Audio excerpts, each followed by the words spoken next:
খিলাফাতে রাশেদা।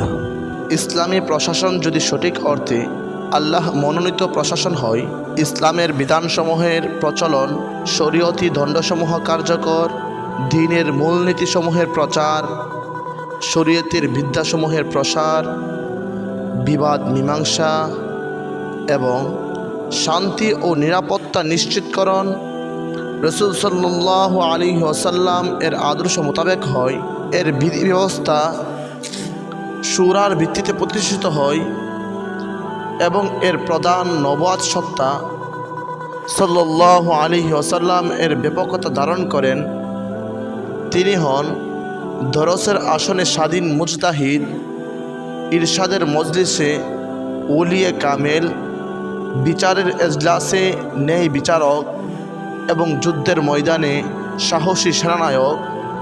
মোট কথা, ধর্ম ও রাজনীতির সকল তাত্ত্বিক ও ব্যবহারিক গুণাবলীতে তিনি হন রাসূলুল্লাহ সাল্লাল্লাহু আলাইহি ওয়াসাল্লাম এর সঠিক প্রতিনিধি। তাহলে এরূপ খেলাফতকে খেলাফতে রাশেদা বা খেলাফত আলা মিনহাজিন নবুয়াত বলা হয়। 4 খলিফা হজরত আবু বকর সিদ্দিক রাদিয়াল্লাহু আনহু, হজরত উমর ফারুক রাদিয়াল্লাহু আনহু, হজরত উসমান গনি রাদিয়াল্লাহু আনহু ও হজরত আলী রাদিয়াল্লাহু আনহু এর পয়গম্বর সুলভ জীবন পদ্ধতি এবং তাদের খেলাফতকালের গৌরবময় কীর্তিকলাপের উপর একবার দৃষ্টিপাত করলে এই বাস্তবতা আয়নার মতো পরিষ্কার হয়ে যায়। তাদের খেলাফতকালই খেলাফতে রাশেদার কাল ছিল।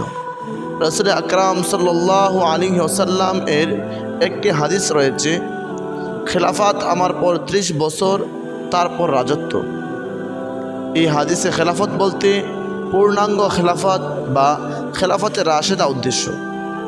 খেলাফতে রাশেদা মূলত নবুয়াত যুগের পরিসৃষ্ট ও সমাপ্তি। রাসূলুল্লাহ সাল্লাল্লাহু আলাইহি ওয়াসাল্লাম ইরশাদ করেন, বনি ইসরাইলের রাজনৈতিক নেতৃত্ব দান করতেন নবীগণ। একজন নবী ইন্তেকাল করলে অপর নবী তার স্থলাভিষিক্ত হতেন, কিন্তু আমার পরে আর কোন নবী হবেন না, তবে খলিফাগণ হবেন। বুখারী মুসলিম। এ কারণেই খুলাফায়ে রাশিদিনের সুন্নতকে রাসূলের সুন্নতের নেই উম্মতের জন্য কার্যাদর্শ রূপে গণ্য করা হয়েছে এবং খুলাফায়ে রাশিদিনের অনুসরণের নির্দেশ দেওয়া হয়েছে।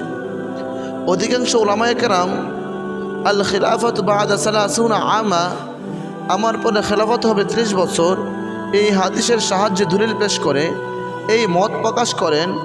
খেলাফতে রাশেদার দ্বারা 4 খলিফা বা ইবনে কাসির রহমাতুল্লাহি আলাইহি আল বিদায়া ওয়ান নিহায়া গ্রন্থে ভিন্ন মত প্রকাশ করেছেন।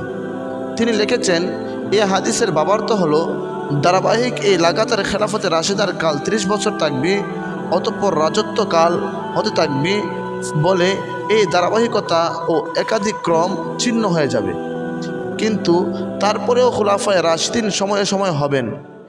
এ অর্থ নয় যে অতঃপর আর কখনো তা হবে না। আল্লামা ইবনে কাসির রহমাতুল্লাহি আলাইহি তার এই মতের সমর্থনে হযরত জাবির ইবনে সামুরা রাদিয়াল্লাহু আনহু এর হাদিসটি উল্লেখ করেছেন, যা সিয়াসিত্তায় বিভিন্ন সনদে বর্ণিত আছে।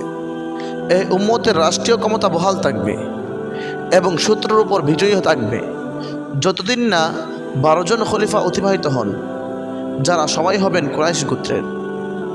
এই হাদিস উল্লেখ করার পর তিনি আরও সমর্থনের জন্য তাওরাতের এই উদ্ধৃতি টানেন।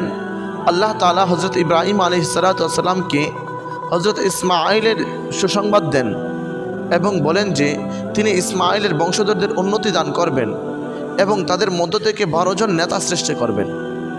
অতঃপর স্বীয় সুবিখ্যাত উস্তাদ আল্লামা ইবনে তাইমিয়ার বরাত দিয়ে বলেন, এই সকল নেতা ওই খলিফাগণই।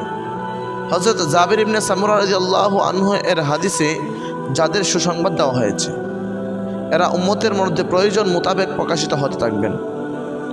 উল্লেখ্য, এই 12 জন খলিফা বলতে শিয়াদের 12 ইমাম উদ্দেশ্য হতে পারে না, কেননা তাদের মধ্যে হজরত আলী রাদিয়াল্লাহু আনহু ও হজরত হাসান রাদিয়াল্লাহু আনহু ব্যতীত আর কেউ শাসন ক্ষমতার অধিকারী হতে পারেননি। বিদায়া ও নিহায়া 7 নং খণ্ড 48 নম্বর পৃষ্ঠা।